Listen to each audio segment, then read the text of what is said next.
Olá, seja bem-vindo ao nosso módulo 2. Nesse módulo, nós vamos tratar sobre metodologia da auditoria interna. Então, a metodologia tem, digamos, uma forma de se realizar em praticamente todas as áreas, né? Mas as abordagens de como você faz, né, as técnicas de como você auditar, elas são diferentes. Então, nessa nossa primeira aula, nós vamos tratar sobre as técnicas de auditoria, tá? Na nossa segunda aula, nós vamos tratar sobre o perfil do auditor, falando sobre capacitação e seleção dos mesmos. E na nossa terceira aula, a gente vai falar sobre funções e responsabilidades, tá? Que eu considerei como metodologia também, porque, em geral, a gente tem alguns atores ali, algumas figuras que são pré-estabelecidas dentro de um processo de auditoria, que elas precisam estar muito bem identificadas, muito bem colocadas, né? Entendidas o papel e função de cada um, para que não tenha problema, né, nesse dimensionamento da auditoria, durante a realização da auditoria, enfim, para completar todo o processo, ok? Então vamos lá para a nossa primeira aula. Então, bem-vindos à nossa primeira aula, né? Essa aula é sobre técnicas de auditoria, né? Seria a primeira aula do módulo 2, que trata sobre toda a metodologia do processo de auditoria. Então, dentro da metodologia, né, de desenvolvimento, né, de um processo de auditoria, nós temos também que tratar as técnicas de auditoria. Então, como que você audita? Como que você aborda, né? Como que você faz a abordagem, né, dos auditados, dos processos, dos documentos, né? Dentro de um processo de auditoria. Como que o avaliador, né, o auditor interno, se porta com relação à abordagem, né, as formas, né, de você realizar a abordagem das entrevistas, da análise de documentos durante a auditoria. Então, é disso que essa aula trata. Bom, eu chamei essa aula de 1A porque eu dividi essa aula 1 em duas partes, tá? Por questões técnicas aqui, eu dividi ela em duas partes para também não ficar muito pesado para vocês, enfim, tomarem todo esse conteúdo, porque as técnicas de auditoria, elas têm muito a ver com o perfil do auditor, tem muito a ver com a competência, né, a ser desenvolvida pelo auditor durante o processo de avaliação, né? Então, ela está muito intrínseca à forma como você, ao comportamental do auditor, tá? E tem a ver também, né, as técnicas de auditoria. É claro que você vai fazer o curso, em algum momento na sua vida você vai precisar começar a ter a sua primeira auditoria, né?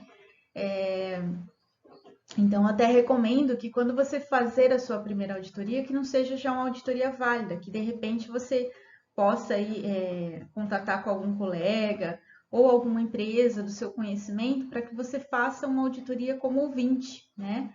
Agora, se você já participou de processo de auditoria como gestor, como auditado principalmente, né, que já foi auditado, e você já participou de todo o processo de um sistema de gestão completo de auditoria, de repente fica mais fácil você assimilar o que você tem que fazer inicialmente, né, nas primeiras avaliações que você for fazer, tá? Se não, realmente eu recomendo que você faça, né, alguns processos, acompanhe alguns processos como ouvinte, tá? Para que você assimile, né, esses tipos, principalmente esses tipos de técnicas utilizadas, né, para que você consiga constatar as evidências objetivas de conformidade ou de não conformidade, para que você consiga, né, avaliar, analisar a documentação, os processos e os auditados, né, as pessoas mesmas, os entrevistados, tá bom? Então, vai ter a aula 1A e a aula 1B. Eu não separei por temas duas, todas elas tratam de técnicas de auditoria. É só que elas estão separadas para que fique melhor aí para você absorver o conteúdo com menos tempo por cada aula, ok? Vamos lá, então. Falando, então, sobre o que são técnicas de auditoria, conceituando primeiro para ficar mais claro. Então, são as ferramentas de abordagem que são necessárias, né, para a gente obter as evidências para a formação da nossa opinião como auditor, né? Obter as evidências necessárias também para conclusão de constatações, né? Então, ou seja, eu tenho uma forma de abordagem, né, para eu conseguir em cada momento obter determinada evidência objetiva, para que eu forme a minha opinião, né? Então, primeiro eu obtenho essa evidência, aí eu vou comparar com o requisito, qual ela fere, eu vou pensar em qual requisito ela está ferindo, porque às vezes, ainda mais quando a gente tem mais tempo de auditoria, a gente já, intuitivamente, a gente já vê que aquilo não está legal, né? Que tem alguma inconsistência ali. E aí eu só preciso parar e falar, mas isso aqui está inconsistente, aí eu formo, que seria a trilha de auditoria, né? Que eu penso o que isso está ferindo, e aí eu pego essa evidência objetiva, né? E para concluir a minha constatação, eu comparo ela com aquele requisito que ela está indo contra, ou seja, indo contra a forma de dizer que ela está ferindo, que ela não está atendendo, ou a falta dessa evidência, tá? Tudo isso eu me baseio para fazer a minha constatação de conformidade ou de não conformidade, tá? Então, essas ferramentas de abordagem, elas são super importantes, né? A forma de abordagem, elas são super importantes, tanto na forma, né, de questionar, de entrevistar, de obter essa evidência, quanto nessa análise também que eu faço, né, para chegar à constatação, ok? Então, vamos lá. Pessoal, trazendo para vocês, então, as ferramentas, né? Eu trouxe, então, esses conceitos, né? Que tem tudo a ver com as auditorias também do Sistema de Gestão da Qualidade, que são as mesmas ferramentas, as mesmas formas de abordagem, né? De avaliação dentro do processo de auditoria. Aí são da área contábil e fiscal, tá? Então, foi um conteúdo adaptado, então, do livro Auditoria, Conceitos e Aplicações, do William Acht, de 2010, que é uma autoridade aí na área de auditorias fiscais, tá? Então, eu trouxe esses conceitos para, né, a nossa área de gestão. A norma 19.000, por que eu trouxe, né, peguei de um livro e tal, onde pautava bem esses tipos de etapa, né? Porque esse tipo de informação não é muito comum nos livros de auditoria, tá? Então, pouca literatura que tem aí a esse respeito na área de sistemas de gestão, tá? Então, eu trouxe desse livro esses conceitos para a gente aproveitar aqui e contrastar com essas etapas numa avaliação de auditoria interna, tá? E, digamos assim, a 19.011, ela fala de tudo isso aqui, mas ela fala de uma forma, como se diz assim, no contexto da avaliação como um todo. A 19.011, ela fala sobre, né, como conduzir o processo de auditoria, mas ela fala de uma forma mais das etapas do processo de avaliação. Ela não fala muito sobre ferramentas, né, formas de abordagem, né, como ferramentas de avaliação. Você pode utilizar para conduzir o processo da avaliação, da auditoria. Quando eu falo avaliação, gente, é auditoria, tá? A auditoria interna é uma forma de avaliação da conformidade, ok? É uma forma de monitoramento, né, da conformidade. Então, quando eu falar avaliação ou auditoria, entendam que é a mesma coisa. Então, nós temos 10 ferramentas que eu trouxe, né? Exame físico, né? Confirmação, exame de documentos originais, conferência dos cálculos, exame da escrituração, investigação minuciosa, inquérito, exame de registros auxiliares, correlação das informações examinadas e a observação. Então, vamos então para as técnicas, verificar como que funciona cada uma. Bom, falaremos então primeiro sobre o exame físico, a nossa primeira ferramenta aqui que eu trouxe para falar para vocês, de abordagem, né, da auditoria, para você conseguir então, como eu expliquei anteriormente, a realizar a avaliação e a obter as evidências objetivas. O exame físico, ele pode, né, agora com o evento das auditorias aí de forma remota, né, à distância, então isso tem crescido cada vez mais, principalmente depois dessa questão da pandemia. A gente está gravando nesse momento em dezembro de 2021. e já passamos aí por 2 quarentenas, né? Estamos, a maioria, vacinados, né? Mas ainda, como se diz, tem assim ainda o risco. Então, principalmente por esse evento e pelo próprio evento desse trabalho à distância, do ensino à distância, né? Dos trabalhos de forma remota, que já vem acontecendo há algum tempo, né? Isso está crescendo, inclusive exponencial. O que tem aí para o futuro seria a prática disso cada vez mais, ou quem sabe até futuramente, no futuro mais longínquo aí, até isso possa ser feito de forma 100%, né? É o que tem aí para a gente no futuro. Então, cada vez mais a gente vai precisar, né, se adequar a essas ferramentas também de trabalho à distância, né? Como esse curso aqui que a gente está fazendo, que, né, há 5 anos atrás eu não pensava em fazer isso tudo de forma online, sempre foi feito na forma presencial, né? E principalmente depois do evento da pandemia, né, que nós ficamos de quarentena, foi onde eu comecei a desenvolver, inclusive, esses cursos, né, para vender de forma online. Então, é bom que o auditor ele também tenha esse perfil, né, de gostar de trabalhar de forma remota, à distância, e desenvolver também as habilidades de ferramentas que possam ser utilizadas para trabalhar à distância.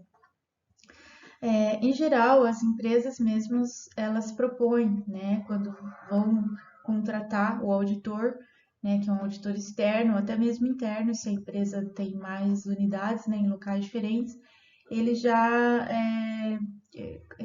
veem a possibilidade, estudam a possibilidade agora dessa avaliação remota. As avaliações da CGEC, né, que é do Inmetro, elas na maior parte estão acontecendo, pelo menos na minha estatística, né, das que eu realizo, a maior parte está acontecendo e pode ser realizada, né, é possível ser realizada à distância. Tem algumas áreas que ainda não permitem, né, que não tem como, que você tem que ir lá no local, né, avaliação em loco, tá? Mas a maior parte, eu diria assim, que é possível, né, desde que de forma bem adequada, bem pensada, a fazer a avaliação de forma remota. Então, o exame físico, quando a gente fala agora, né, ele pode-se pensar nele, o físico,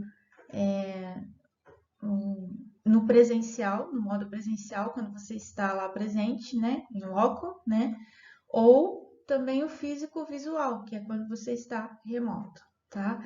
Então, o que seria o exame físico? É uma verificação feita no local, né?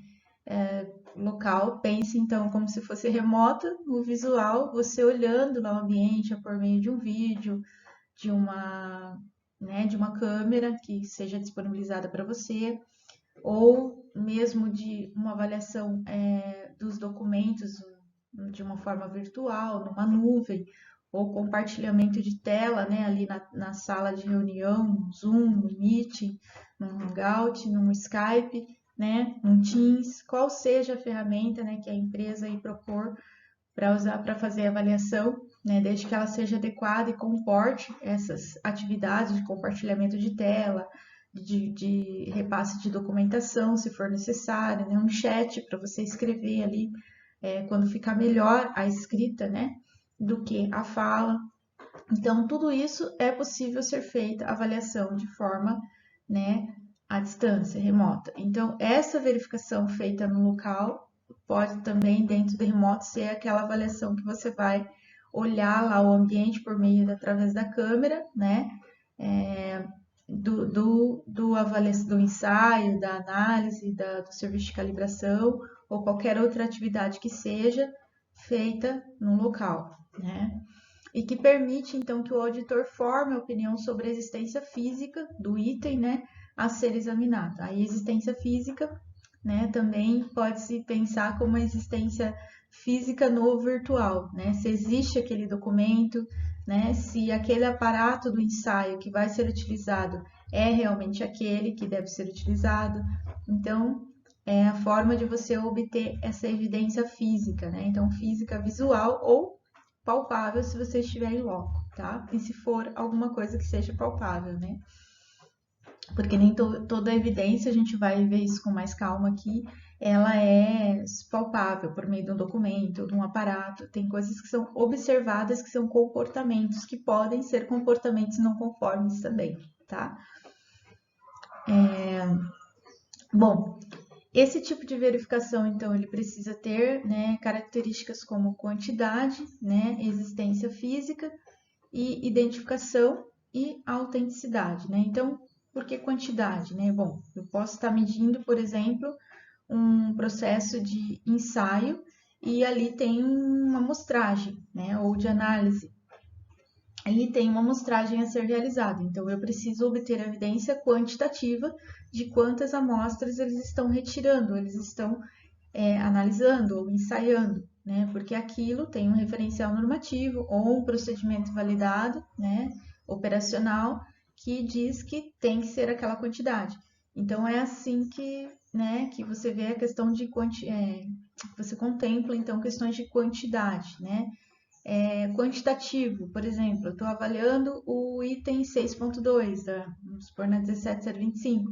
O item 6.2 na 17025 ele dita sobre a gestão de pessoal do laboratório. Então, se eu tenho 10 né, pessoas na equipe que se envolvem naquele escopo, né, que eu estou avaliando, então eu preciso olhar o documento dessas 10 pessoas que estão envolvidas naquele escopo que eu estou avaliando, todas as pessoas que foram envolvidas. Então, eu preciso verificar a capacitação delas, né, é, é, daquele quantitativo, ok?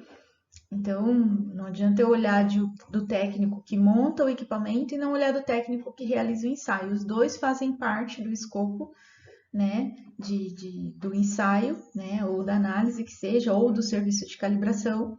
E eu preciso que todos os envolvidos que influenciam direto ou indiretamente naquele resultado daquela atividade eles seja avaliada a documentação de competência deles, né? Então, quantitativo. Existência física, né? Então, se é um item de avaliação, como eu estava dizendo, tem item que tem de conformidade que é físico e tem item que não é físico, né? Então, o que, por exemplo, seria uma existência física, né? O próprio documento, né? O próprio procedimento. Tem itens da 1705 que diz que tem que ter um documento escrito, um procedimento escrito de como é realizada aquela sistemática ou de como é realizado aquele evento, aquela atividade. Então, a existência desse documento é uma comprovação física, uma evidência objetiva física, em meio físico, realmente, tá? E é claro, se você está no remoto, você não vai palpar isso, mas você vai olhar, você vai comprovar de forma visual a existência, né? E por meio da revisão também, de conferência da revisão, da última revisão daquele documento com a lista mestra do laboratório. O que seria uma evidência não física? Vamos ver se eu consigo trazer um exemplo aqui para vocês, comportamental, né? Vamos supor que num determinado sala de ensaio que você está lá, uma sala de análise, tem um equipamento lá, uma estufa, digamos, né, de secagem de algum material. E como nesse tipo de item de ensaio ou de análise tem uma possibilidade de contaminação cruzada, mesmo estando dentro né, numa temperatura maior, então é preciso, né, inclusive por meio da pessoa, do técnico, né, de execução, de utilização daquele equipamento e que vai retirar aquele item, então eu preciso, sei lá, pegar com uma luva, tá? Tô colocando aqui uma possibilidade, tá, gente? E aí eu percebo, eu estou ali avaliando, auditando, às vezes eu não estou avaliando exatamente aquele ensaio, ou posso estar avaliando aquele ensaio, aquela análise, né, que tem aquela etapa de retirar o material da estufa, ou não. E eu analiso e eu verifico, visualizo que a pessoa foi lá e tirou sem a luva, tá? E na instrução de trabalho está dizendo que precisaria colocar a luva, porque tem risco de contaminação do próprio biológico da própria pessoa para o material, tá? Porque de repente não está, né? Ou se eu tiver, por exemplo, dentro de um ambiente de ISO 45001, né? E eu estiver avaliando, por exemplo, itens de segurança do trabalho, estou expandindo para os outros sistemas de gestão, eu também posso ter uma questão de segurança ali mesmo, porque aí, no caso, a estufa, né? Vamos mudar agora um pouquinho a vertente, a estufa está numa temperatura, sei lá, de mais de 100 graus, é muito calor, e eu tenho uma luva de proteção específica que eu vou lá para tirar esse material para não queimar, né, a mão, o braço, né, e não também a questão de choque térmico, às vezes é mais, né, porque vou lá, coloco a mão quente, daí vou e coloco a mão no refrigerador, que é onde eu vou retirar o outro material, né? Tô aqui supondo, tá? São todos exemplos que acontecem na prática, né? Só não vou especificar muito aqui para não fechar muito, mas são exemplos que acontecem, né, no cotidiano do laboratório. Então, o que do laboratório, da empresa, da indústria, enfim.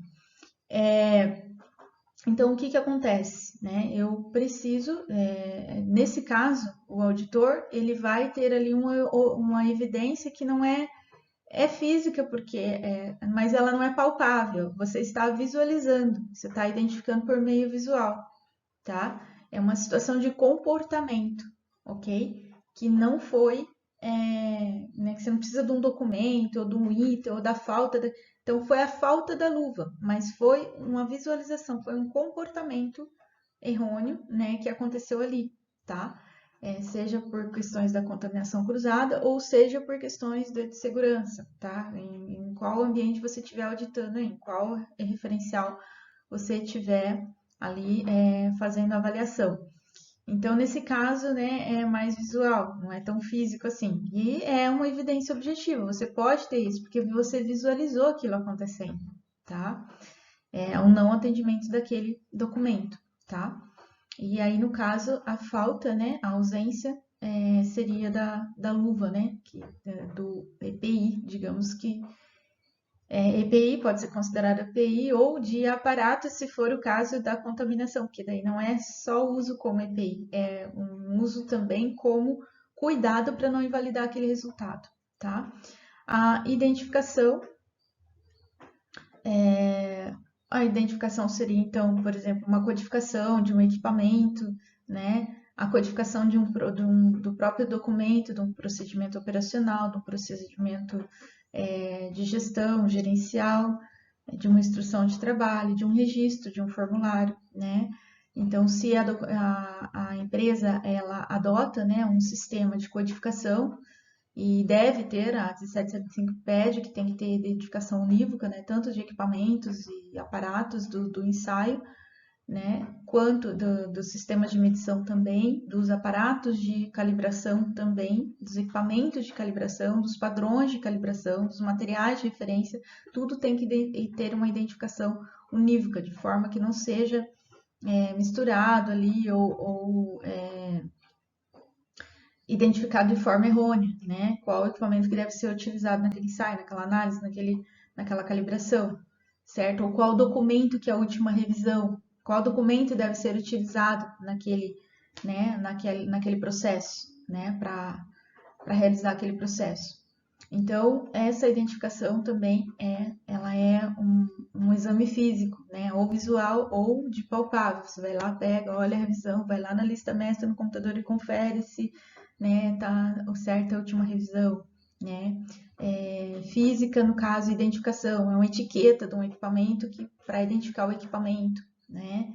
Uma etiqueta de calibração, né?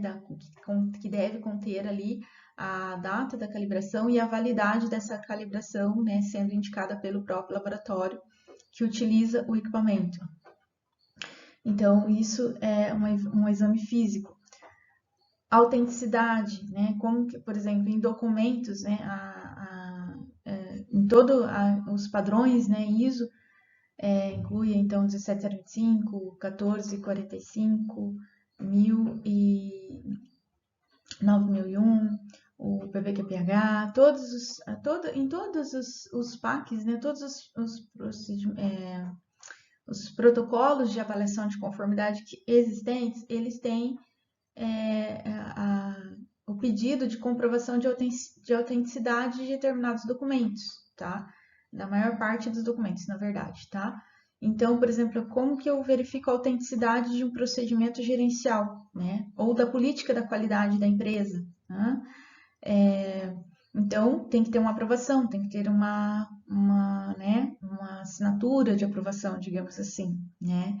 Ou como que eu identifico que é aquele equipamento que que deve ser usado, que é o adequado para que utilize para aquele tipo de análise, né? Ou para aquele tipo de sistema de calibração. Como que eu comprovo essa autenticidade? Então, eu tenho uma lista de equipamentos onde eu coloco ali a ensaio versus equipamento, análise versus equipamento, ou padrão de calibração versus tipo de sistema de calibração, faixa de calibração. Então, eu tenho que ter um documento original, né? Uma revisão ali de um documento correto, original. Olha, é aquele ali que você vai olhar para saber qual aparato que você vai usar naquele equipamento que vai fazer aquele ensaio, tá? A autenticidade da documento, então, voltando um pouquinho, por meio de uma assinatura, tá? E aí eu tenho que determinar essa autenticidade, como que é verificada essa autenticidade. Isso tem que ter uma sistemática descrita. A 1705 fala muito disso, as outras normas também, tá? Todo referencial normativo vai dizer em algum momento que você tem que declarar a sistemática de como que você realiza tal coisa, para justamente você comprovar a autenticidade daquele documento, daquele equipamento, daquele processo está sendo de forma correta. Então, a autenticidade, né? Então, você vai e comprova, olha, esse documento aqui é porque ele tem assinatura, né? Ainda que seja uma cópia, é original porque tem uma assinatura, né? É só uma cópia e a última revisão é tal. Então, por meio da revisão também você pode comprovar a autenticidade. Se aquela última revisão é que está na lista mestra geral, que tem que ser disponibilizada para todos os colaboradores que utilizam essa documentação, justamente para verificar se a última revisão está correta na mão dele, que foi distribuída para ele usar, tá? Enfim, isso tudo é exame físico. Confirmação. O que seria confirmar? Constatação do fato ou evidência objetiva, tá? Então, a confirmação seria a constatação de conformidade ou de não conformidade. E ela precisa ter uma evidência objetiva, tá? Então, aqui eu coloquei a palavra ou, mas eu já vou até revisar aqui, porque na verdade é o fato e ou. Porque lembra que eu falei que tem evidência que também é visual, não é tão física, né? Então, eu posso comprovar por meio de uma observação, tá? A gente vai falar com mais propriedade dessa questão de observação para frente, nessa mesma aula. E a evidência objetiva é como que eu comprovo esse fato. Como que eu dou evidências desse fato, que esse fato está acontecendo, tá? Então, seria isso a confirmação, né? Então, vou pegar um exemplo aqui bem básico, digamos assim, né? Mas em geral, que pode acontecer, mas que ajuda nesse entendimento. Então, o técnico de ensaio está lá realizando um ensaio, tá fazendo, e ele tem que ter um procedimento de referência, uma instrução de trabalho de referência para ele poder estar avaliando. Então, como que eu comprovo se ele fez corretamente ou não? Avaliando o documento se ele está fazendo igual, se a etapa está igual, né, ao que está sendo pedido ali para ele, né? Então, qual a evidência objetiva de que ele fez errado? A falta de cumprir, o desvio de alguma dessas etapas que ele está realizando. Então, isso seria uma evidência objetiva, tá? E é uma evidência que é física, porque eu estou ali com o documento na mão, e visual, porque eu estou vendo o que ele não está fazendo. Então, a comprovação do fato, ela é visual, né? Mas a evidência objetiva, ela é palpável, porque é o documento ali, aquele requisito, aquele item, ele deixou de cumprir, tá? Então, esse seria um exemplo, então. Então, vamos para frente. Exames de documentos originais, né? Então, o que seria, então, o exame de documentos originais, né? Então, existem, né, referenciais normativos, né? Que dita sobre documentos legais, por exemplo, um contrato social é um documento legal, né, de constituição da empresa, né, da parte societária ou do tipo de firma que a organização estabeleceu, né, para operar, e ele é um documento, você deve examinar o documento original, tá? O último documento atualizado, né? Contrato social em geral não muda muito, né? Só se muda o estilo, a forma de participação da empresa, os sócios, né? Então, em geral, na maioria dos casos, é um documento que permeia por mais tempo. Então, você sempre, mas toda vez que você for para a auditoria, você precisar analisar aquele item que solicita como é constituída a empresa, né? Inclusive, esse é um documento que na 17025, a CEGEC já pede de início para mandar esse documento quando você vai abrir o processo de pedido de acreditação, tá? Então, é um documento que eles vão pedir, né? Claro, você vai mandar uma cópia ali do original, tá? Mas precisa ser um documento original, não pode ser uma cópia que não esteja assinada e registrada em cartório, por exemplo, que seria o que firma ela como original, ok? Então, estou dando exemplo do contrato social, pode ser várias outras coisas, tá? Aí vamos ver aqui então, que é o exame que vai verificar sempre a comprovação de transações, né, de trâmites que seja, e que inclui de comprovação de transações e processos, tá? Aqui, esse texto, gente, eu tirei ipsis litis do livro, tá? Do autor aí, que é auditor de contabilidade, que é uma autoridade, né, na área de contabilidade, de auditoria fiscal, tá? E a referência do livro tá lá no primeiro slide lá que eu fiz o conceito de ferramentas, ok? A fonte está lá para vocês se quiserem comprar, consultar, eu acho bacana também. Então, portanto, está falando sobre transações, mas então seria a comprovação de processos também, de trâmites, né, de etapas, né, de realização de atividades, né, e que inclui documentos como as faturas de compra e venda, no caso do comercial, né, que quando você vai avaliar lá o item aquisição de produtos e provedores externos, né, em outras normas também você tem os processos de avaliação do compras, né, do setor de compras. Então são faturas de compras e vendas, você vai sempre pedir as originais, tá? Ter certo cuidado, tá? Eu vou falar aqui de uma experiência que acontece no ambiente de auditorias FSC, tá? Às vezes você precisa declarar, por exemplo, né, em documentos do FSC, vou abranger aqui, tá, gente, para vocês terem um norte maior, assim, de situações. Você às vezes precisa abranger, você precisa observar, verificar nas faturas de FSC os percentuais de créditos, né, de material, né, que é utilizado para compor o certificado FSC, tá? Se é um material misto, se é reciclado, se é 100% FSC, né, se é 100% na cadeia de custódia, ele segue toda a produção dele com materiais, né, com matérias-primas e subitens certificados FSC, tá? Tô dando aqui, enfim, resumidamente. Então, nas notas fiscais, isso tem que vir. Tem que vir qual que é digamos assim, qual que é o tipo de produto, né, o código dessa certificação e qual que é o percentual que ele atende ali numa cadeia de custódia de ser um documento que é todo rastreado pelo sistema FSC. Isso a gente verifica na nota. E muitas vezes já aconteceu do sistema XML, né, de nota fiscal, não apresentar essa descrição e do impresso apresentar, tá? Então, se você não tem no sistema XML, você vai lá e busca no impresso. Em algum lugar tem que estar da nota fiscal, senão isso é uma não conformidade bem grave, inclusive lá dentro desse sistema de avaliação, tá? Então, eu estou trazendo um outro exemplo aqui de fora, para quem for formar aí como auditor, simplesmente, né, auditor geral, auditor interno, tá? Não específico da 17025, né? E serve também para 17025, se atentar que isso, né? Por isso que tem que sempre pedir o documento original. O XML é original? É original, mas é uma cópia, não deixa de ser, né? É uma dupla face, um é digital, o outro é em meio impresso, ou PDF, digamos assim, né? Então, eu preciso ir lá e comprovar onde tem até que eu encontre essa evidência. Certificados de garantia, né? No caso da ambiente 17025, os certificados que é mais, digamos, plausível assim de se pedir, seriam os certificados, por exemplo, de avaliação da conformidade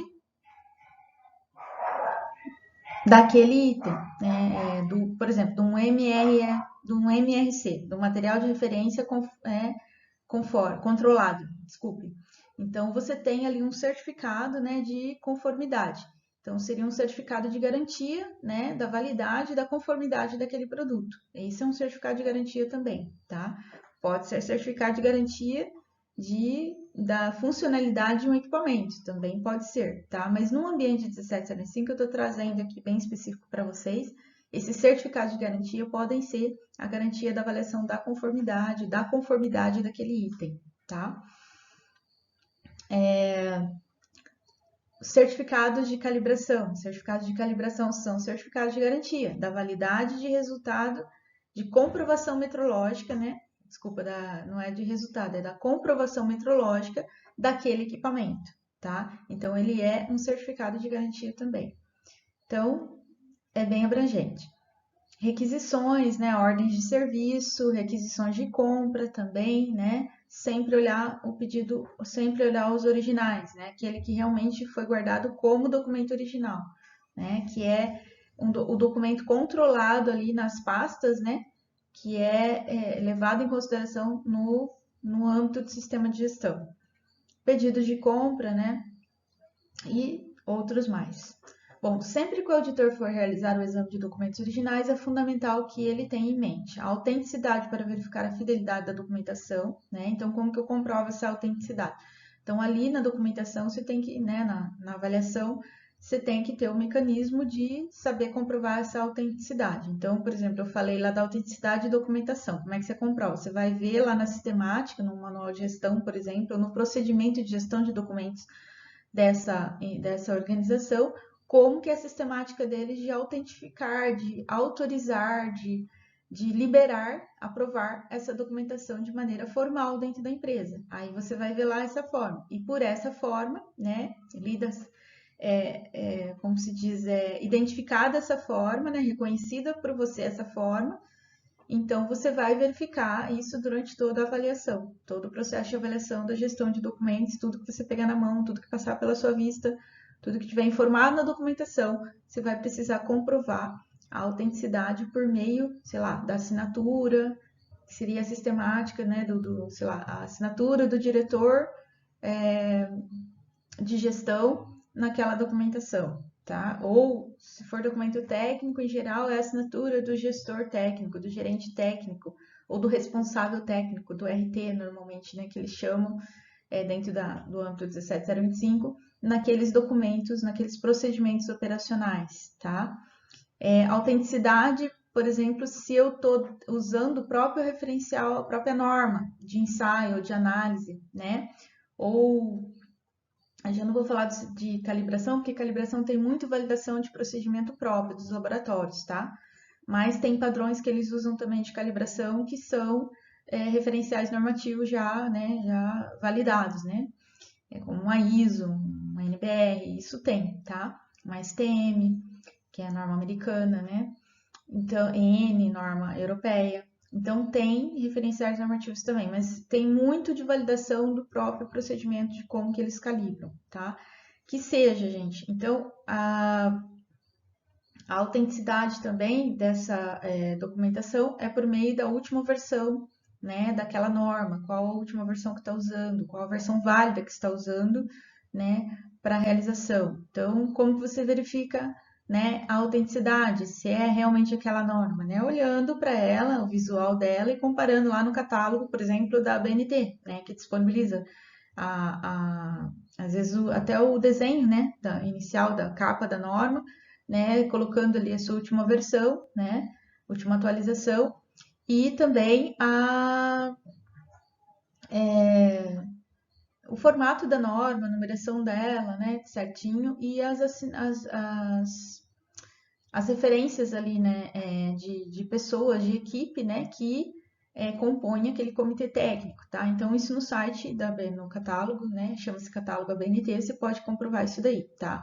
Se não for norma brasileira, você vai lá fora, no órgão, numa ISO, numa IEC, né, numa AFNOR, que é uma norma francesa, ou norma europeia, EN, numa GIS japonesa, e vai lá no órgão, né, competente para verificar a autenticidade daquela norma que ele está utilizando, tá? Se não é uma cópia, se não é enfim, não é algo obsoleto.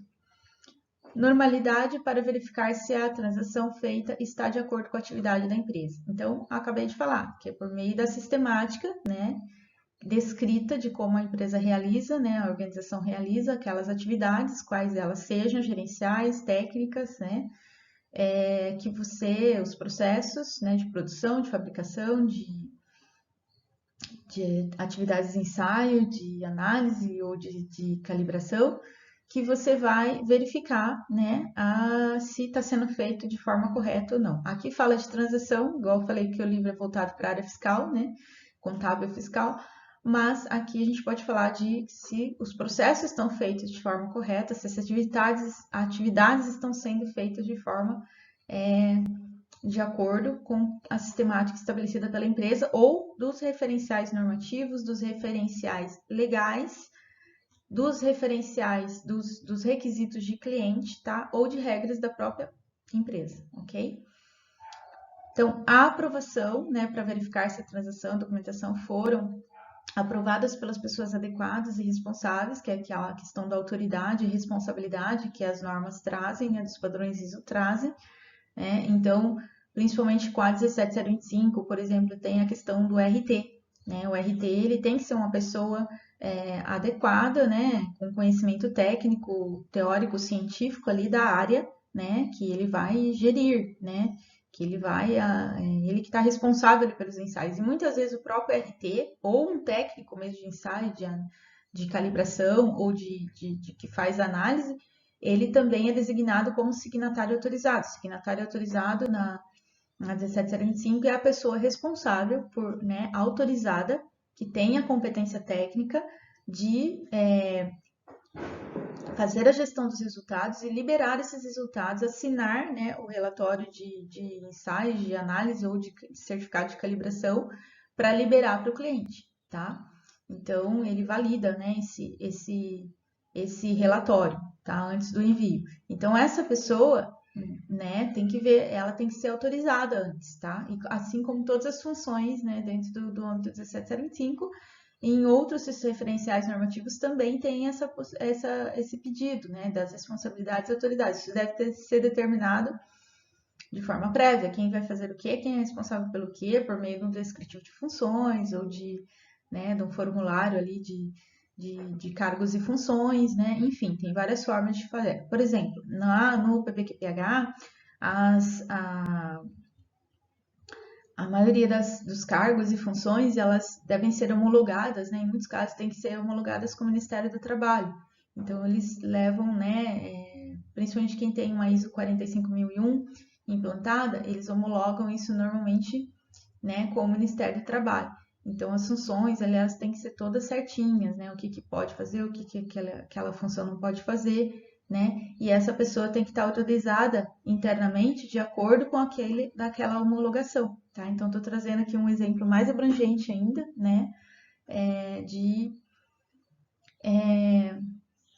De cumprimento, né? Dessa parte de quem é a pessoa adequada para fazer aquela transação ou para assinar e liberar aquele documento, tá?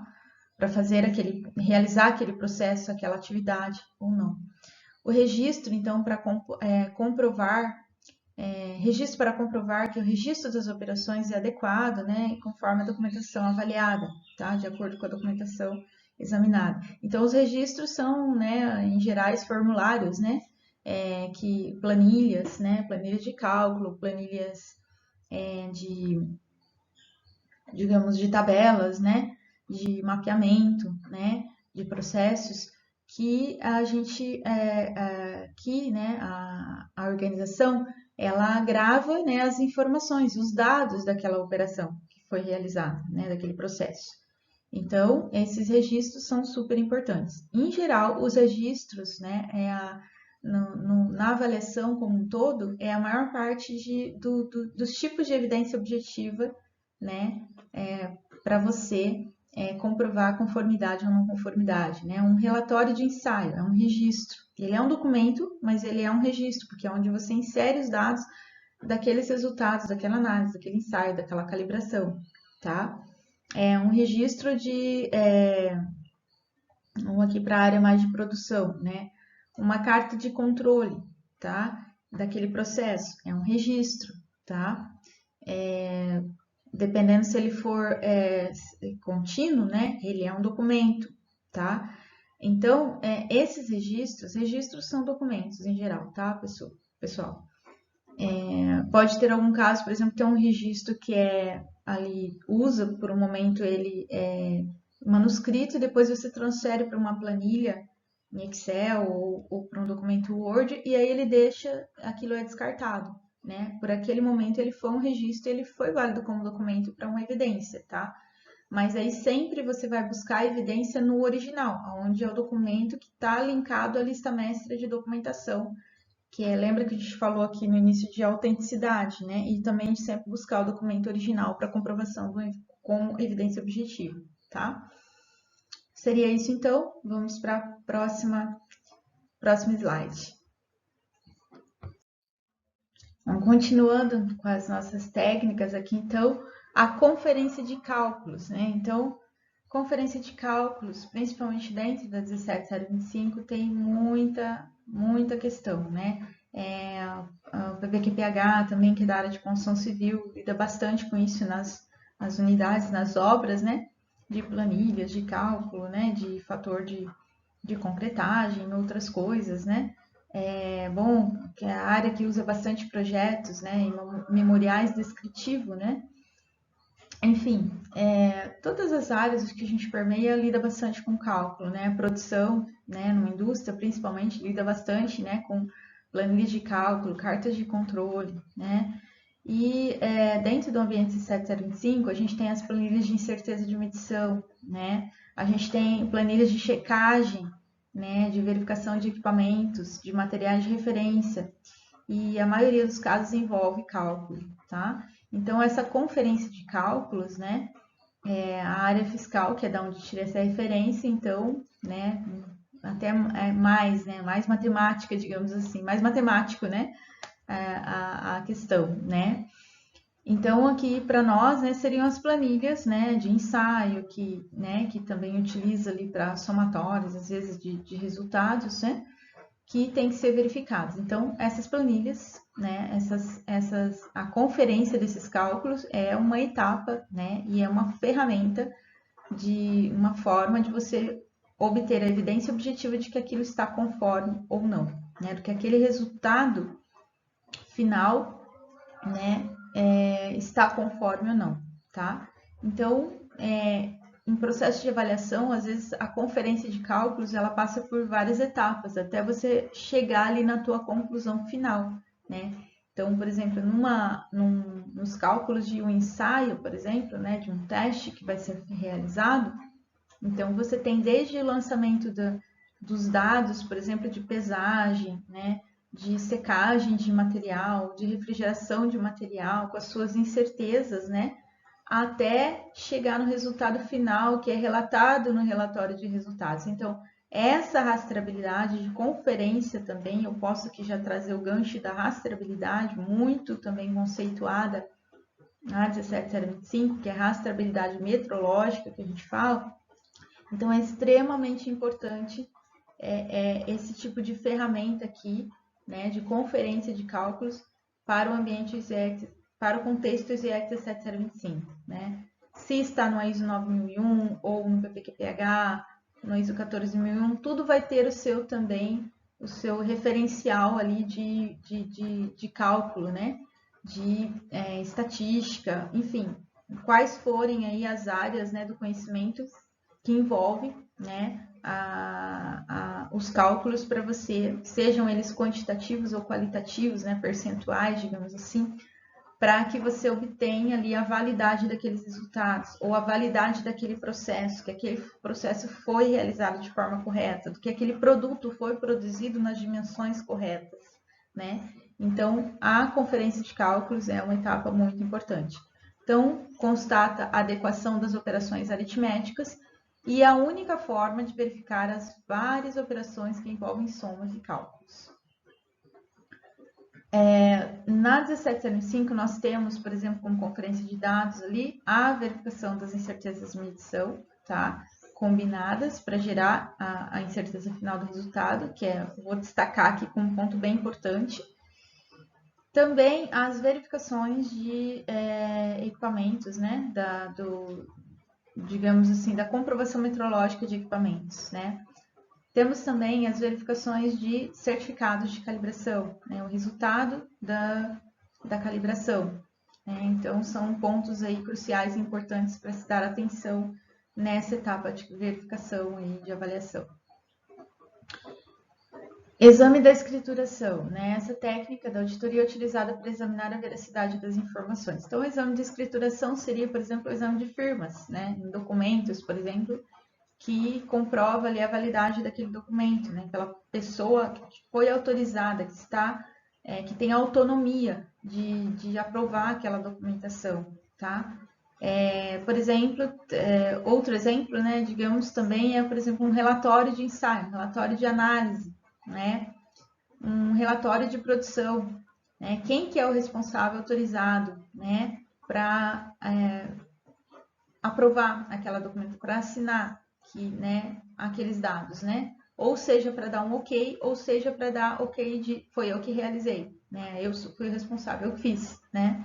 Então, essa sistemática toda tem que estar descrita, né, pela organização e o avaliador, o auditor, ele precisa, então, fazer também esse exame de escrituração a cada atividade, a cada etapa, conforme o que está descrito na atividade da organização e conforme pede o referencial normativo. Por exemplo, a ISO IEC 17025, ela permite, né, que você faça, eu acho que a maioria dos padrões ISO, emendas manuscritas, né? Vamos supor que você está lá no relatório de resultados, está fazendo lá, e você vai anexar uma planilha, e aquela planilha, você teve um errinho lá, e depois que você imprimiu, você viu, mas é uma coisa simples. Aí você vai lá, risca por cima, deixando evidente o que está incorreto e escreve do lado a informação correta. Estou colocando aqui uma forma disso ser feito, tá? E aí a pessoa responsável para aquele documento vai lá e dá uma rubrica, né? Não sei se é rubrica ou rubrica, agora não me lembro como se pronuncia, eu falo rubrica. Faz uma rubrica do lado e coloca a data ali que ela rubricou, que pode ser a data diferente, posterior daquela que foi emitida ou não, e ok, está validado. Por quê? Porque na documentação, na sistemática dele, de se fazer essa correção, permite que ele faça essa emenda manuscrita desde que ele assine e date, né? Desde que o responsável daquele documento assine e date, ok? Ou o responsável conferente, né? No caso do signatário autorizado, foi o técnico de ensaio, mas o signatário autorizado era o RT, o responsável técnico do laboratório, e no momento antes de emitir o relatório, que ele foi fazer a conferência de tudo, ele verificou que teve um erro de digitação ali do técnico. Ele foi lá, confirmou com o técnico e fez ali a rubrica e assinou, porque ele está autorizado também na documentação, nessa sistemática, a realizar isso. Se ele não estivesse, e a sistemática dissesse que teria que ser o técnico, então somente ele, o técnico do ensaio, poderia fazer essa correção, tá? Então, investigação, um exame de escrituração também pode ser esse tipo de confirmação. Documentos, aquilo que eu comentei lá das firmas, né? Quando vai um registro de cartório, por exemplo, né? De firma realmente, para validar, né, os documentos aí de âmbito mais de requisitos legais, tá, da empresa. Enfim, tudo isso é um exame de escrituração. Investigação minuciosa, né? Então, é examinar profundamente a matéria auditada, como documentos, análise, informação obtida ponto a ponto, tá?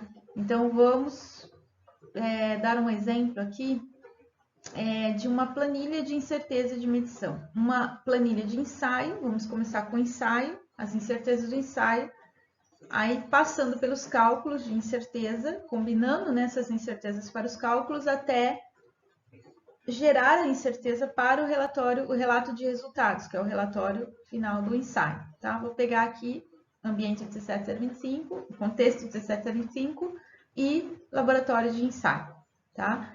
Então, o avaliador, né, no momento que ele está ali já avaliando os ensaios, ele já tem que estar atento, por exemplo, né, nessa investigação minuciosa, a qual dado de incerteza da balança que foi pesado, aquela substância lá, aquela mistura que vai ser usado naquele ensaio, foi anotado na planilha de ensaio, né, ou no registro de ensaio, né, que o técnico lá fez a pesagem, tá? Então ele tem que estar, é uma avaliação minuciosa, ele tem que estar observando ali.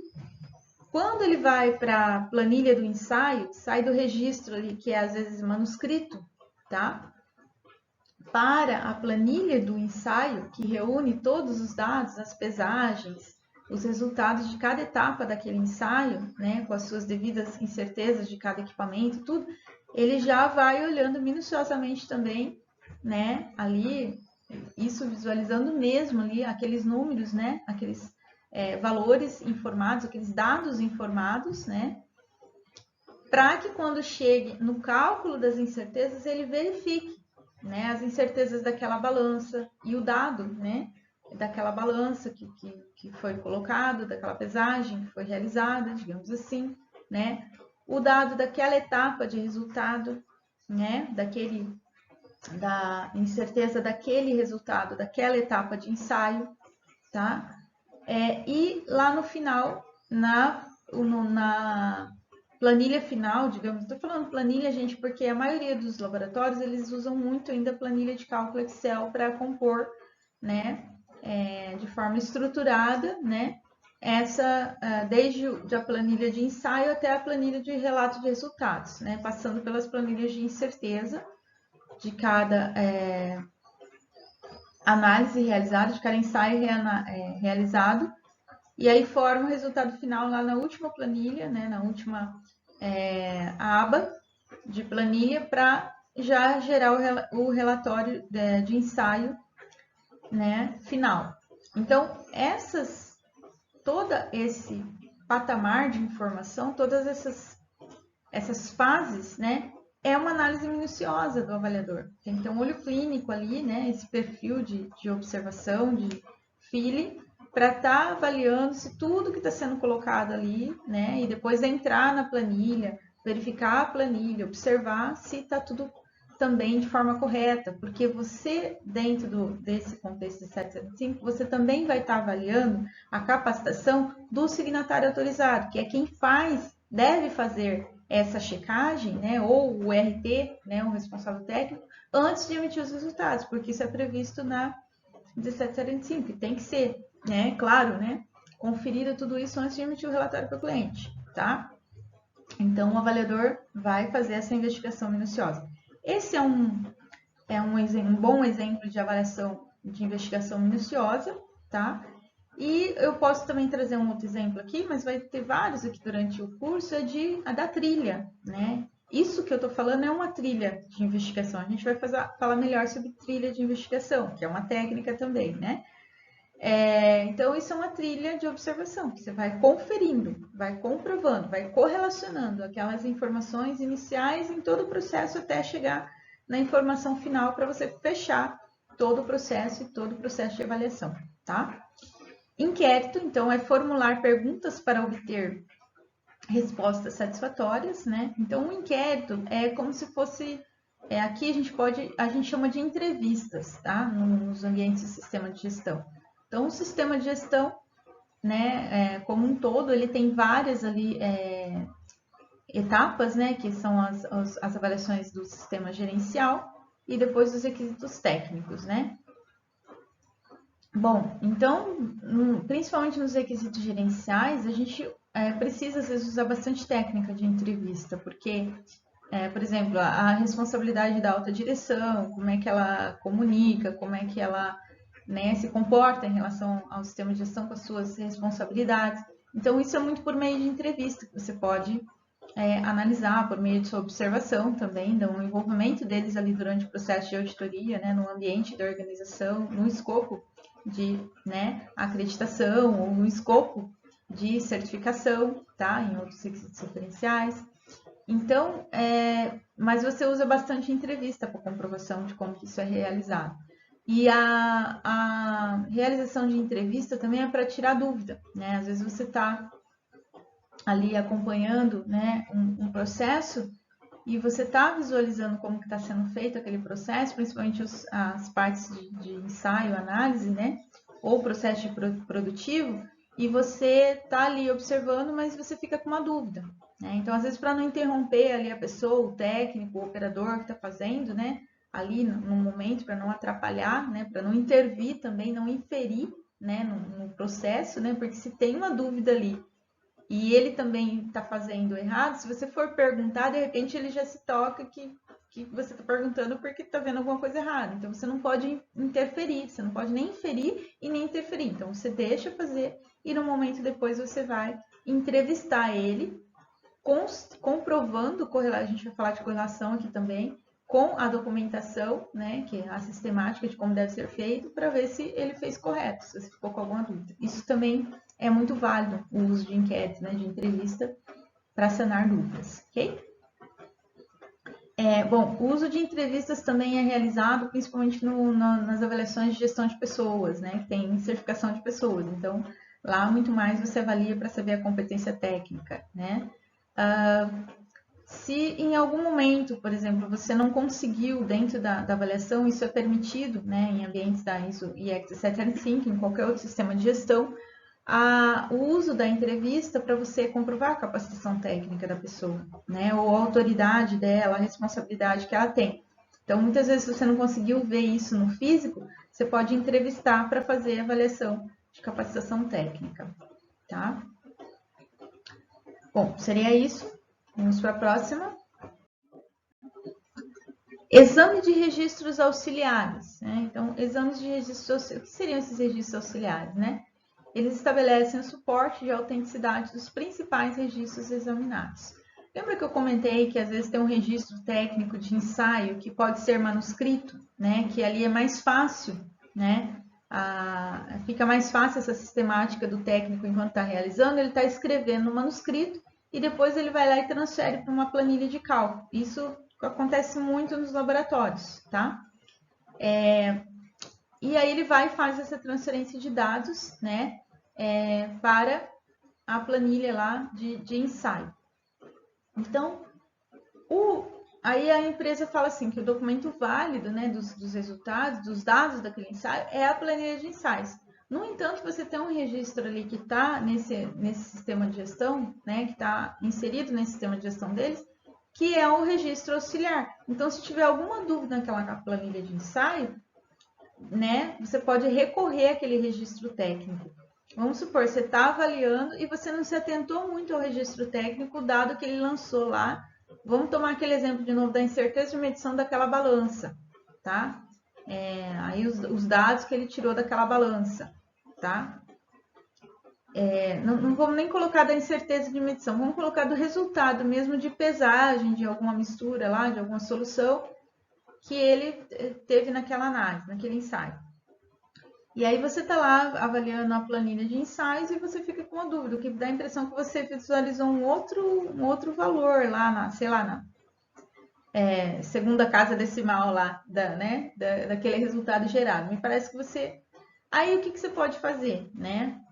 Para sanar essa dúvida, para aí, né? Você não pode inferir, né? Mesmo que você ache que ele tenha feito outro e anotado errado, no registro de ensaio, manuscrito, você pode ir lá e conferir o que ele anotou. E para aí, né? É o máximo que você pode fazer, tá? E aí você vai lá e comprova, né? E pode ser que tenha sido um erro de digitação. Sei lá, na segunda casa era 05 e ele foi lá e digitou 01, tá? Então, é um registro auxiliar que você vai utilizar para fazer comprovação. Registro auxiliar, por exemplo, que você pode também utilizar, seria naquele caso de homologação que eu dei o exemplo, né, que dentro da área de construção civil, por questões lá dos sindicatos e tudo, da característica ali dessa área, pela Constituição também, né, pelos requisitos legais ali dessa área de atuação, a maioria das empresas, né, elas homologam os cargos e funções junto ao Ministério do Trabalho, né? Então, elas têm lá um descritivo de cargos e elas homologam isso com o Ministério do Trabalho, ou seja, valida aquela função, o que o pintor pode fazer, o que o carpinteiro pode fazer, né? Valida essas funções lá no Ministério do Trabalho, né? Valida esse documento. E aí você tem dentro do ambiente, tá? Ali da tua avaliação, um documento interno deles, que não é esse o requisito legal, tá? Mas não vamos falar de 45.001, porque aí você teria que avaliar mesmo esse documento lá de homologação, tá? Mas vamos falar então, nem de responsabilidade social, nem de norma de responsabilidade social. Vamos falar que você esteja dentro do ambiente da ISO 9001, da 17025, tá? E você está ali olhando a autorização das pessoas, a autoridade, as responsabilidades, né? Esse documento, avaliando 6.2 da 17025. E aí você vê alguma inconsistência ali, né? Que não está muito bem descrito conforme as funções. E de repente, você está num ambiente, né, de construção civil, um laboratório, sei lá, dessa construtora, né, que mantém um laboratório lá interno, dentro do... porque tem obras muito grandes e tal, então ele tem um laboratório de controle de qualidade lá, sei lá, do concreto, tá? De avaliação de concreto. E aí você sabe que tem esse documento de homologação deles, né? E você pode pedir esse documento de homologação para ver se nesse documento de homologação, de repente tem a evidência que você está procurando daquela função, porque às vezes tem, tá? Então você colaborativamente, claro, dentro da tua avaliação, né? Você pede, vocês têm um documento de homologação, de repente lá pode ter essa evidência que a gente está sentindo falta aqui, tá? É uma forma corroborativa, né? De pedir, né, mais evidências e também é uma forma profissional de fazer isso, né? É o correto. Você está pedindo coisas auxiliares, você não está vendo ali, mas que tem outros documentos que é onde pode estar. Então são documentos auxiliares que você pode estar pedindo para verificar, tá bom? Documentos auxiliares também, eles podem ser manuais pode ser, né, considerados manuais de fornecedores dos equipamentos, tá? Porque às vezes a empresa ela vai fazer ali um cálculo de incerteza e ela faz uma validação ali interna dos erros daquela balança. Ele faz ali né, uma calibração interna, sei lá, e ele vai utilizar um erro ali que ele calculou daquele equipamento. Mas tem um manual do fornecedor que te dá o erro, por exemplo, erro de precisão vem no manual, né, de balança, né, vou colocar aqui, vem no manual do fornecedor. Então, se você está em dúvida se aquele erro daquela balança está muito grande ou não conforme a classe daquela balança, você pode ir lá e pedir o manual do fornecedor, né? Para verificar qual o erro que o fornecedor está indicando. Então, se for uma coisa muito fora do que o fornecedor está indicando, pode ter uma inconsistência aí nesses cálculos do laboratório. Isso é bem específico, bem técnico, bem metrológico, né, gente? Mas para quem vai atuar na análise de 705 é um ótimo exemplo. Então, o documento auxiliar seria esse manual do fornecedor, tá? Assim também como para montagem de equipamentos, sabe? Por exemplo, montagem de pipeta, tá? A montagem da pipeta, né, do aparato ali, dos aparatos dessa pipeta para como fala? A coerência, né, de validade desses resultados, para a coerência de geração dos resultados, na geração de resultados, ela influencia muito. O jeito que você monta ela, a borrachinha ali e tal, entendeu? Então, o próprio funcionamento perfeito dela influencia, tá? O jeito que você usa, né, que você pipeta, né, aquela pressão dada ali, né, influencia muito no resultado. Então, um resultado, né, que você está usando, né, de forma que você tenha gerado o processo correto de utilização. Então, influencia no resultado.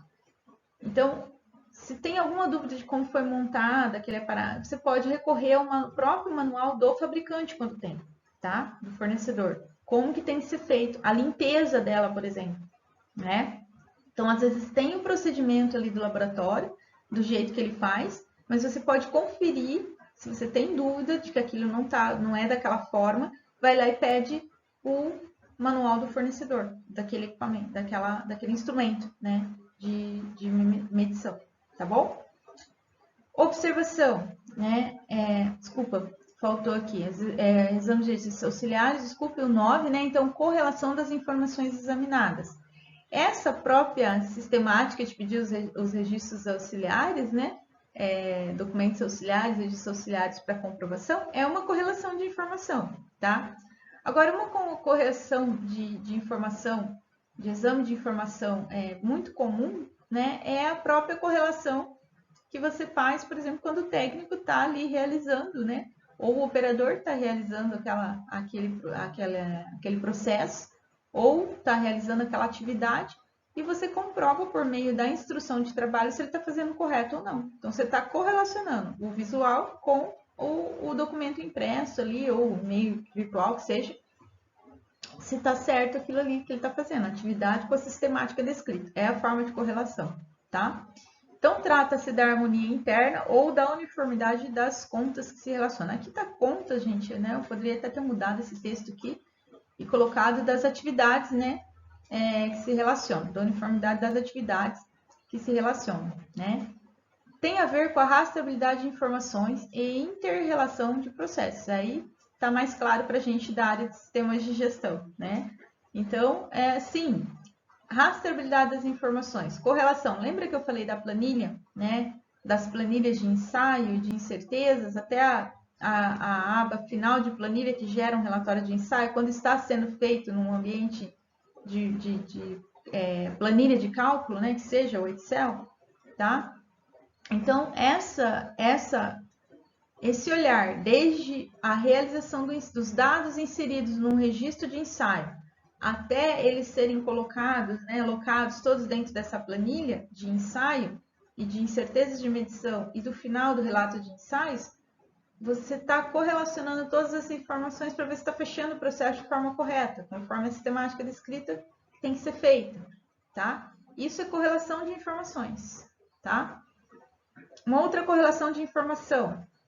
O laboratório, ele tem, ou a empresa que seja ali no processo, ele tem uma forma de produzir aquele produto, ou de realizar aquela análise, aquele ensaio, ou aquela calibração. Mas, por trás disso, tem um referencial normativo já consagrado, já validado, uma norma NBR, ou uma norma ISO, ou uma norma ISO-IEC, ou uma norma AFNOR, ou uma norma N, tá? Tem um referencial, um padrão de referência já, normativo, certo? E, né, dentro do ambiente de 1705 diz, é esse padrão normativo que você tem que estar usando. Os requisitos legais pedem que se use o referencial normativo, o requisito, o padrão normativo, tá?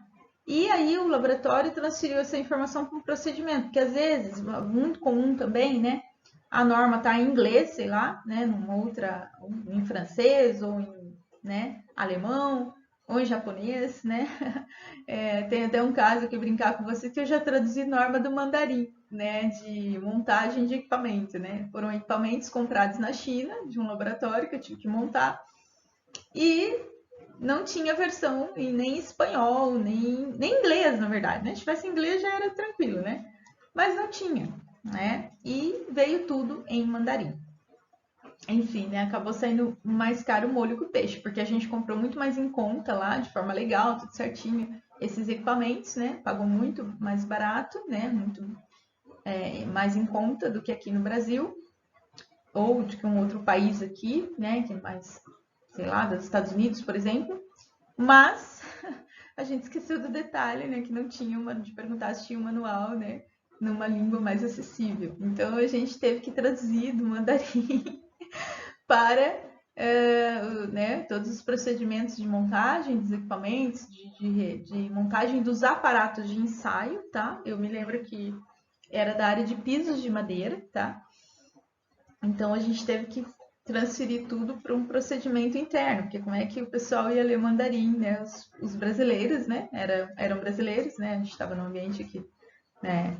No Brasil, como que eles iam ler mandarim? A maioria das pessoas não tem conhecimento nesse idioma, né? E lá a gente não tinha. Então, tivemos que traduzir tudo para o português, né? Aí, o que acontece, né? Pode ser que nessa transferência de informação, alguma coisa tenha sido feita errada, tenha sido traduzida de forma errada, ou tenha esquecido de colocar ali, né? Para o procedimento ali em português de montagem desses aparatos, desses ensaios. Então, nesse caso, né, aí os avaliadores vão ter que saber ler mandarim, né? Mas eu estou colocando esse caso aqui, digamos assim, extremo, né? De uma língua mais remota, que a gente não tem tanto acesso. Mas, por exemplo, poderia ser um manual em inglês, né? Que é mais comum, uma língua mais global, né? Que todo mundo aí já tem mais conhecimento, né? Em geral já tem conhecimento. Então, poderia, nessa tradição, ter uma perda de informação. Então, eu estou ali avaliando, eu como auditor, como eu conheço bastante esse processo, o referencial normativo, eu sou especialista da área, eu estou vendo que faltou alguma coisa ali, faltou complementar alguma coisa ali, tá? Ou algum dado, né, de informação, sei lá, uma condição ambiental, não está de acordo com o que estava lá. Então, o que eu posso fazer? Eu vou lá e faço a correlação do referencial normativo com o procedimento operacional ali do laboratório ou da produção, seja, né? E faço essa correlação e, claro que vai valer, né, o referencial normativo, se houver perda de informação ali que influencia nos resultados, ok? Bom, acho que está bem colocado esse exemplo. Observação. Desculpe. A correlação também nos requisitos gerenciais, tá? Eu acho que é válido trazer aqui, né? Por exemplo, uma forma de correlação observação, por meio de observação. Correlacionar a informação da sistemática, por exemplo, de capacitação vou pegar aqui do gerente da qualidade, gestor da qualidade, ou do gestor que faz a parte mais gerencial. Você pode verificar, né, a autonomia, a autoridade, a responsabilidade dele, se é condizente com o que está na sistemática descrita, na descrição de cargo e função dele, tá? Então, essas observações, essas correlações por meio de observação, né, que não é físico, é comportamental, é o que ele está fazendo na prática, se é o que está descrito na documentação que ele faz, ou seja, de qualquer uma das funções, principalmente dos técnicos, né,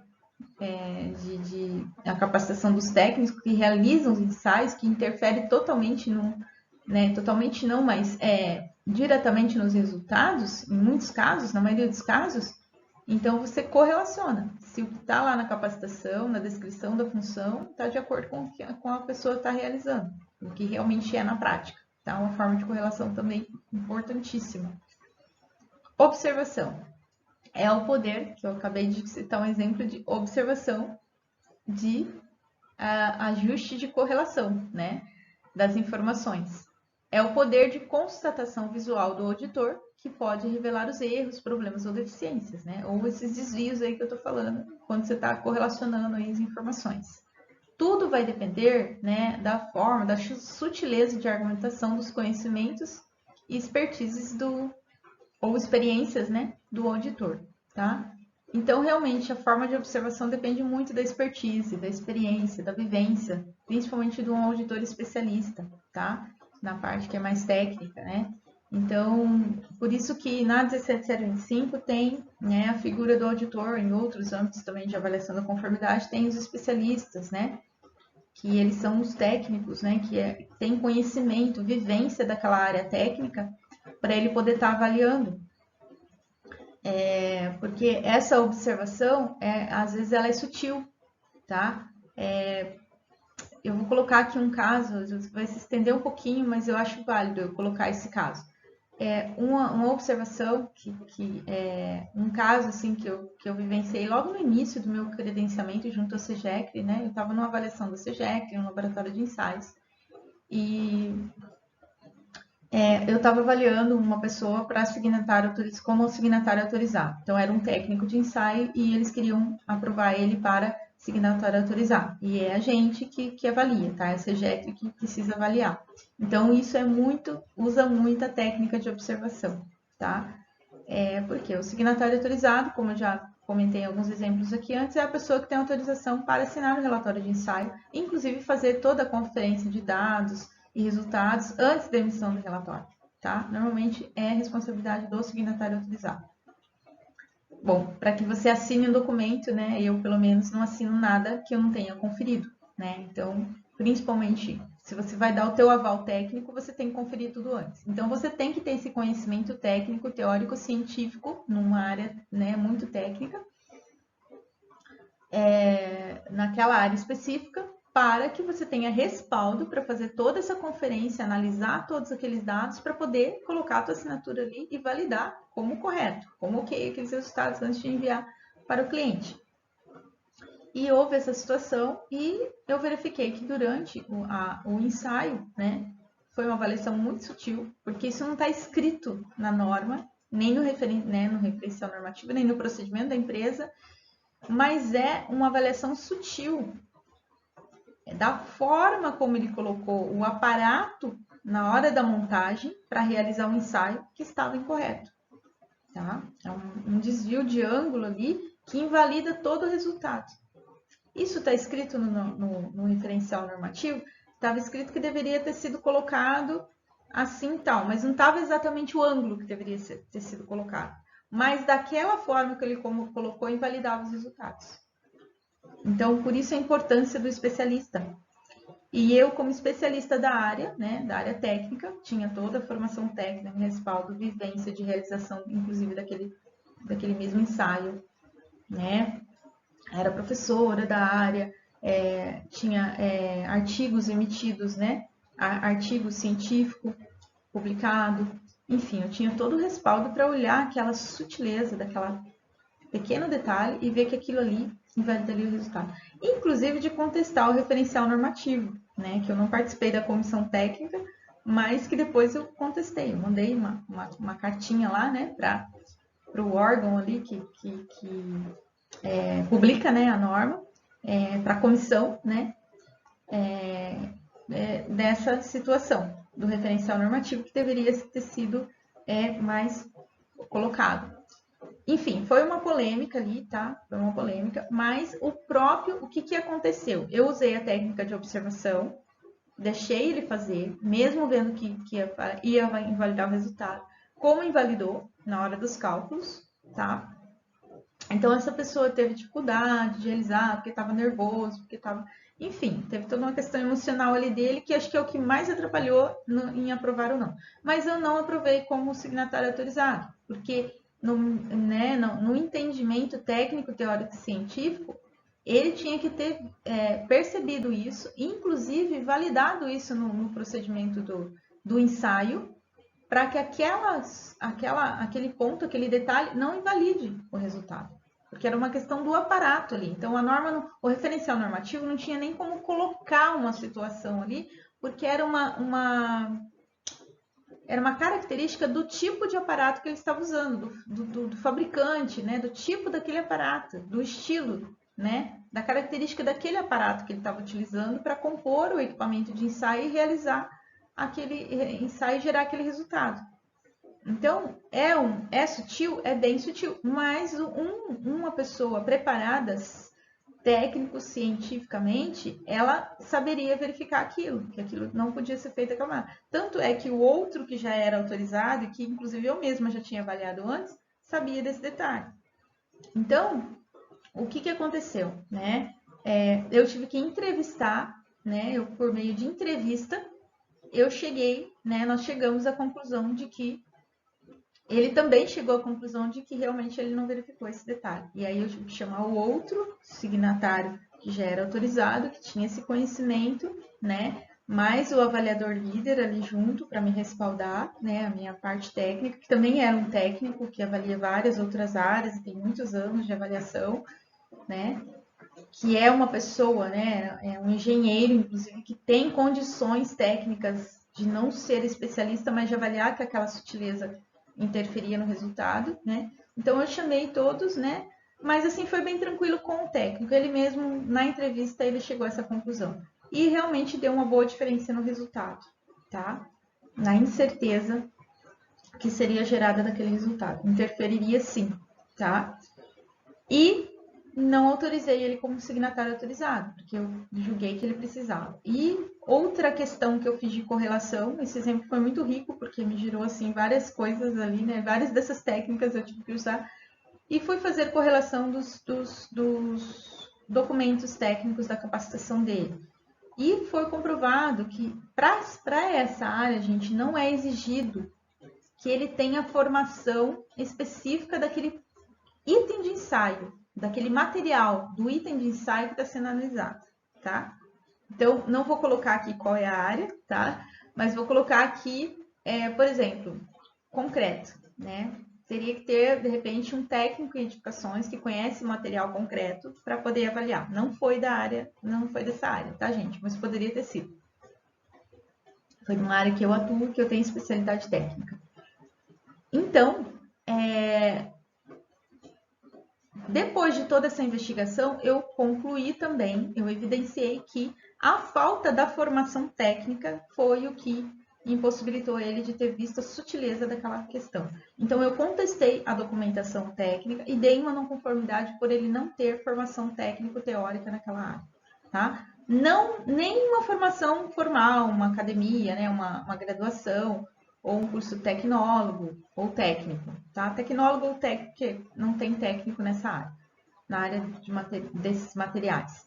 Mas uma formação ali mesmo interna, não tinha, tá? Tinha só que ele foi feito um teste com ele, que ele passou no teste e foi comprovada a competência técnica. Isso pode, gente, é possível dentro da 1725, só que foi feito de forma errônea e teve um furo que depois, justamente por isso que tem as avaliações, né? Pra gente confirmar o que a empresa, o que a organização está fazendo. Então, foi invalidado, ele não foi autorizado.